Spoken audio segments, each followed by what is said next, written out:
I'm going to talk to you tonight about something that science tells us is impossible. I'm here to tell you that it's very possible. In fact, I've done it myself. And tonight, as a special treat for you, we're going to do it together. They tell us that time travel is impossible. That you can travel east, you can travel west, but in time you can only travel in one direction. We're going to travel back in time tonight. However, just as a precaution, being the legal guy, I'm going to have you sign a waiver here so that, if anyone gets hurt, it's not on me, it's on you, all right?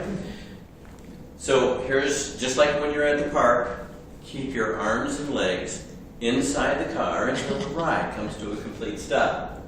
All right. So tonight, now I've gone back well over 100 years. But tonight, we're not going to go quite that far. I mean, it might be your first venture going back in time. So we'll go back to, I'm thinking, 1957. How's that? They had great Chevrolet in 1957. The 57 Chevy, absolutely classic. I love it. If you've ever seen one, I guarantee you will fall in love with that car. 1957 Chevy. In 1957, I started kindergarten. And I had a teacher whose name was Mrs. Lyon.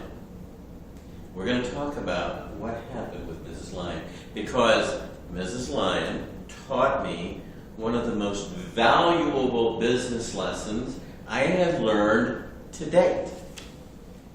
And it is, in fact, something else. You've heard in pop culture now, we've got all of these movies about Batman, Superman, all of these superheroes, right? Everybody has a superpower. They have the ability to go like that, and now there's a web, and they can climb up, or they have the ability to go real fast like the Flash.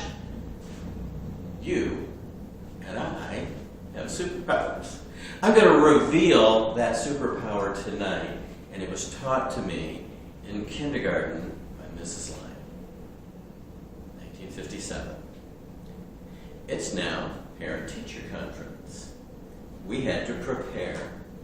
Mrs. Lyon chose some of us. Ricky was the student. Doug was the dad. And Lois was the mom. And she taught us exactly what to do when our parents came in at Parent-Teacher Conference. This was also my first acting role. So I was taught to come in, walk up to Mrs. Lyon with my parents. Mom, Dad, this is my teacher, Mrs. Lyon. Mrs. Lyon, this is my parents, Mr. and Mrs. Allen. What did I do? I connected two people. What was the connection?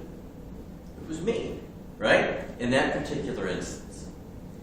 That, ladies and gentlemen, is a superpower. We go out in our business lives and try and do all kinds of things to help us build business, and yet the introduction is one of the most magical things that we can do as business people. So here's how it should work in business. Let's just say, for example, you're at a networking function or something like that.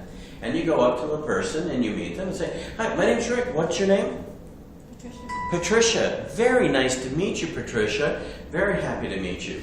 So, and tell me a little bit about yourself. Are you originally from here? No. Okay. So Patricia's going to tell me a little bit about herself. Guess what I didn't ask her? So Patricia, what do you do? I didn't ask her that.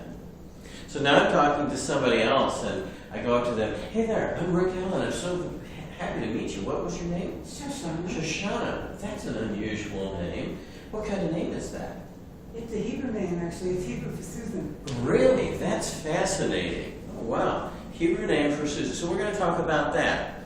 We're going to spend a minute or two, and what I'm looking for in those conversations is not so much, so what do you do? You sell houses, now I need to find somebody that needs to buy a house. That might be kind of hard. But if I find out, you're from, let's say, I don't know, Indiana.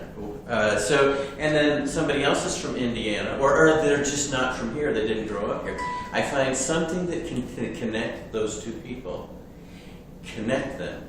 That connection is a magical superpower.